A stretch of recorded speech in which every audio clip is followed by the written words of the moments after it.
Shalom, selamat bergabung dalam program Baca Alkitab setiap hari. Saya berdoa semoga Bapak Ibu Saudaraku semua diberkati Tuhan melalui pendengaran dan perenungan firman Tuhan setiap hari.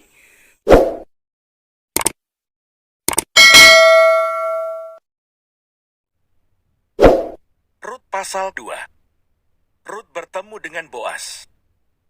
Naomi itu mempunyai seorang sanak dari pihak suaminya, seorang yang kaya raya dari kaum Elimelech, namanya Boas. Maka Rut perempuan Moab itu berkata kepada Naomi, "Biarkanlah aku pergi ke ladang, memungut bulir-bulir jelai di belakang orang yang murah hati kepadaku." Dan sahut Naomi kepadanya, "Pergilah anakku." Pergilah ia, lalu sampai di ladang, dan memungut jelai di belakang penyabit-penyabit. Kebetulan ia berada di tanah milik Boas, yang berasal dari kaum Elimelech. Lalu datanglah Boas dari Bethlehem. Ia berkata kepada penyabit-penyabit itu, "Tuhan kiranya menyertai kamu." Jawab mereka kepadanya, "Tuhan kiranya memberkati Tuhan." Lalu kata Boas kepada bujangnya yang mengawasi penyabit-penyabit itu, "Dari manakah perempuan ini?" Bujang yang mengawasi penyabit-penyabit itu menjawab, "Dia adalah seorang perempuan Moab. Dia pulang bersama-sama dengan Naomi dari daerah Moab." Tadi ia berkata, "Izinkanlah kiranya aku memungut dan mengumpulkan jelai dari antara berkas-berkas jelai ini di belakang penyabit-penyabit." Begitulah ia datang dan terus sibuk dari pagi sampai sekarang, dan seketika pun ia tidak berhenti.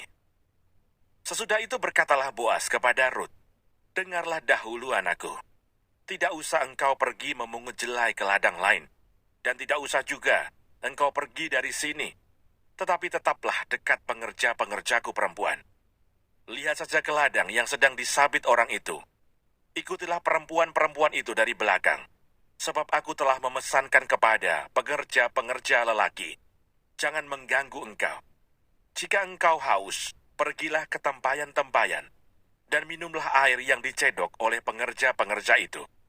Lalu sujudlah Rut menyembah dengan mukanya sampai ke tanah dan berkata kepadanya, "Mengapakah aku mendapat belas kasihan daripadamu, sehingga Tuhan memperhatikan aku, padahal aku ini seorang asing?"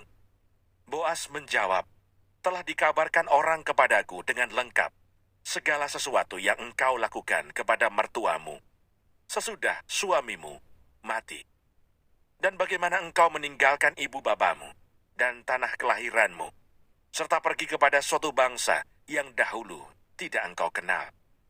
Tuhan kiranya membalas perbuatanmu itu, dan kepadamu kiranya dikaruniakan upahmu sepenuhnya oleh Tuhan, Allah Israel, yang di bawah sayapnya engkau datang berlindung." Kemudian berkatalah Rut, "Memang aku mendapat belas kasihan daripadamu, ya Tuhanku, sebab Tuhan telah menghiburkan aku dan telah menenangkan hati hambamu ini, walaupun aku tidak sama seperti salah seorang hamba-hambamu perempuan." Ketika sudah waktu makan, berkatalah Boas kepadanya, "Datanglah kemari, makanlah roti ini, dan celupkanlah suapmu ke dalam cuka ini." Lalu duduklah ia di sisi penyabit-penyabit itu, dan Boas mengunjukkan bertih gandum kepadanya. Makanlah Rut sampai kenyang, bahkan ada sisanya. Setelah ia bangun untuk memungut pula, maka Boas memerintahkan kepada pengerja-pengerjanya, "Dari antara berkas-berkas itu pun, ia boleh memungut, janganlah ia diganggu. Bahkan haruslah kamu dengan sengaja menarik sedikit-sedikit dari onggokan jelai itu untuk dia dan meninggalkannya, supaya dipungutnya. Janganlah berlaku kasar terhadap dia." Maka ia memungut di ladang sampai petang. Lalu ia mengirik yang dipungutnya itu, dan ada kira-kira seeva jelai banyaknya. Diangkatnyalah itu. Lalu masuklah ia ke kota.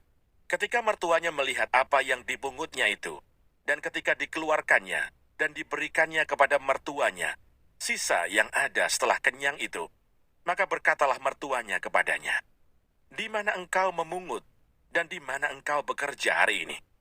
Diberkatilah kiranya orang yang telah memperhatikan engkau itu." Lalu diceritakannya lah kepada mertuanya itu, pada siapa ia bekerja, katanya. Nama orang pada siapa aku bekerja hari ini ialah Boas. Sesudah itu berkatalah Naomi kepada menantunya, "Diberkatilah kiranya orang itu oleh Tuhan, yang rela mengaruniakan kasih setianya kepada orang-orang yang hidup dan yang mati." Lagi kata Naomi kepadanya, "Orang itu kaum kerabat kita. Dialah salah seorang yang wajib menebus kita." Lalu kata Rut, perempuan Moab itu, "Lagi pula ia berkata kepadaku, tetaplah dekat pengerja-pengerjaku, sampai mereka menyelesaikan seluruh penyapitan ladangku." Lalu berkatalah Naomi kepada Rut menantunya itu, "Ya anakku, sebaiknya engkau keluar bersama-sama dengan pengerja-pengerjanya perempuan, supaya engkau jangan disusahi orang di ladang lain." Demikianlah Rut tetap dekat pada pengerja-pengerja perempuan Boas untuk memungut sampai musim menuai jelai dan musim menuai gandum telah berakhir. Dan selama itu, ia tinggal pada mertuanya.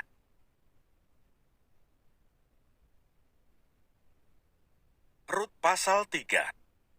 Rut dan Boas di tempat pengirikan. Lalu Naomi mertuanya itu berkata kepadanya, "Anakku, apakah tidak ada baiknya jika aku mencari tempat perlindungan bagimu, supaya engkau berbahagia? Maka sekarang, bukankah Boas, yang pengerja-pengerjanya perempuan telah kau temani itu, adalah sanak kita? Dia pada malam ini menambi jelai di tempat pengirikan. Maka mandilah dan beruraplah. Pakailah pakaian bagusmu, dan pergilah ke tempat pengirikan itu. Tetapi janganlah engkau ketahuan kepada orang itu sebelum ia selesai makan dan minum. Jika ia membaringkan diri tidur, haruslah engkau perhatikan baik-baik tempat ia berbaring. Kemudian datanglah dekat, singkapkanlah selimut dari kakinya, dan berbaringlah di sana. Maka ia akan memberitahukan kepadamu apa yang harus kau lakukan." Lalu kata Rut kepadanya, "Segala yang engkau katakan itu akan kulakukan." Sesudah itu pergilah ia ke tempat pengirikan, dan dilakukannya tepat seperti yang diperintahkan mertuanya kepadanya. Setelah Boas habis makan dan minum dan hatinya gembira, datanglah ia untuk membaringkan diri, tidur pada ujung timbunan jelai itu. Kemudian datanglah perempuan itu dekat dengan diam-diam. Disingkapkannya selimut dari kaki Boas, dan berbaringlah ia di situ. Pada waktu tengah malam, dengan terkejut terjagalah orang itu, lalu meraba-raba ke sekelilingnya, dan ternyata ada seorang perempuan berbaring di sebelah kakinya. Bertanyalah ia, "Siapakah engkau ini?" Jawabnya, "Aku Rut hambamu. Kembangkanlah kiranya sayapmu, melindungi hambamu ini, sebab engkaulah seorang kaum yang wajib menebus kami."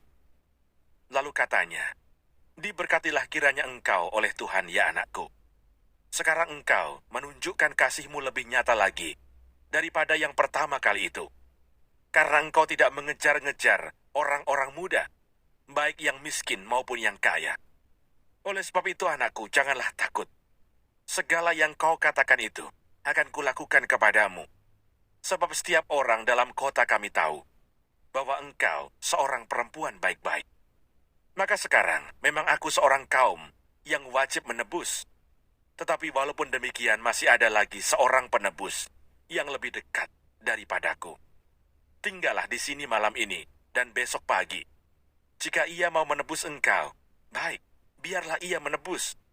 Tetapi jika ia tidak suka menebus engkau, maka akulah yang akan menebus engkau. Demi Tuhan yang hidup. Berbaring sajalah tidur sampai pagi." Jadi berbaringlah ia tidur di sebelah kakinya sampai pagi. Lalu bangunlah ia, sebelum orang dapat kenal mengenal, sebab kata Boas, "Janganlah diketahui orang bahwa seorang perempuan datang ke tempat pengirikan." Lagi katanya, "Berikanlah selendang yang engkau pakai itu, dan tadahkanlah itu." Lalu ditadahkannya selendang itu. Kemudian ditakarnyalah 6 takar jelai ke dalam selendang itu. Sesudah itu, pergilah Boas ke kota.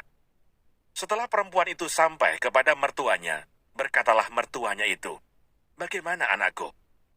Lalu diceritakannya semua yang dilakukan orang itu kepadanya, serta berkata, "Yang 6 takar jelai ini diberikannya kepadaku, sebab katanya, engkau tidak boleh pulang kepada mertuamu dengan tangan hampa.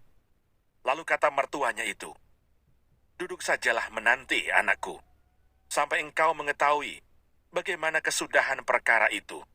Sebab orang itu tidak akan berhenti sebelum diselesaikannya perkara itu pada hari ini juga.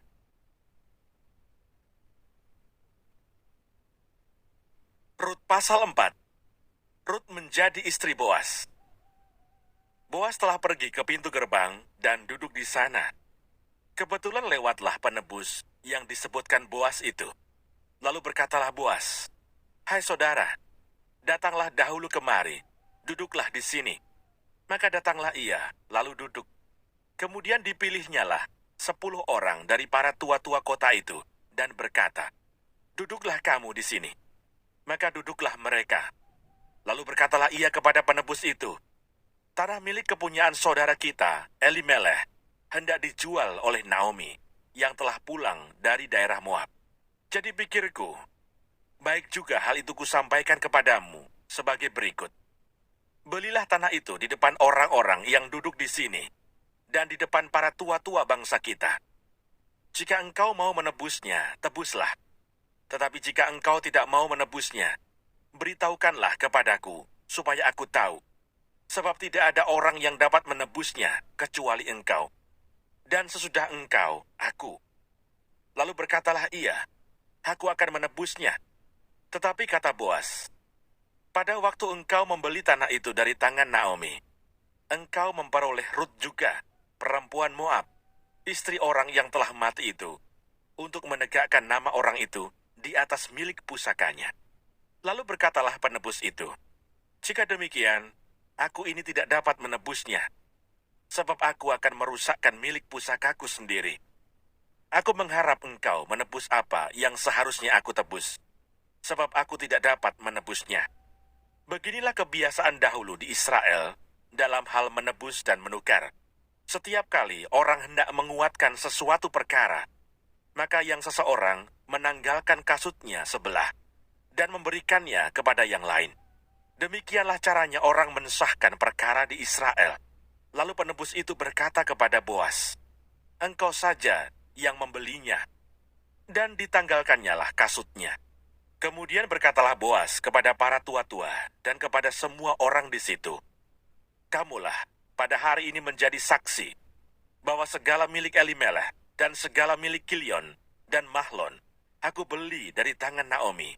Juga Rut perempuan Moab itu, istri Mahlon, aku peroleh menjadi istriku untuk menegakkan nama orang yang telah mati itu di atas milik pusakanya.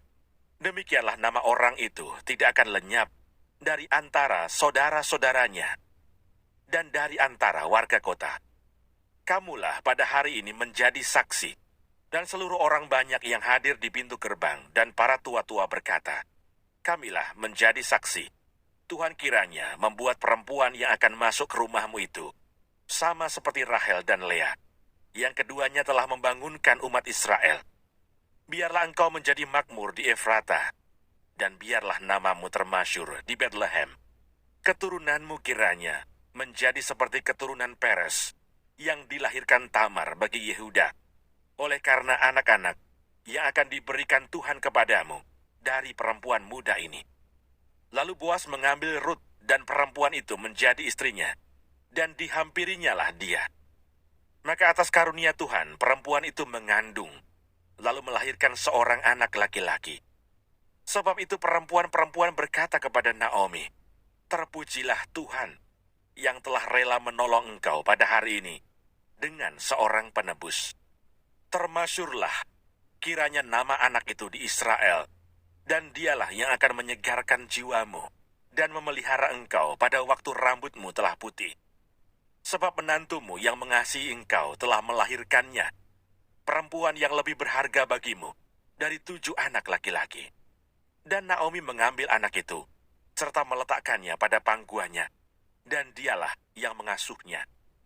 Dan tetangga-tetangga perempuan memberi nama kepada anak itu, katanya, "Pada Naomi telah lahir seorang anak laki-laki." Lalu mereka menyebutkan namanya Obed. Dialah ayah Isai, ayah Daud. Silsilah Daud. Inilah keturunan Peres. Peres memperanakan Hesron. Hesron memperanakan Ram. Ram memperanakan Aminadab. Aminadab memperanakan Nahason. Nahason memperanakan Salmon. Salmon memperanakan Boas. Boas memperanakan Obed. Obed memperanakan Isai.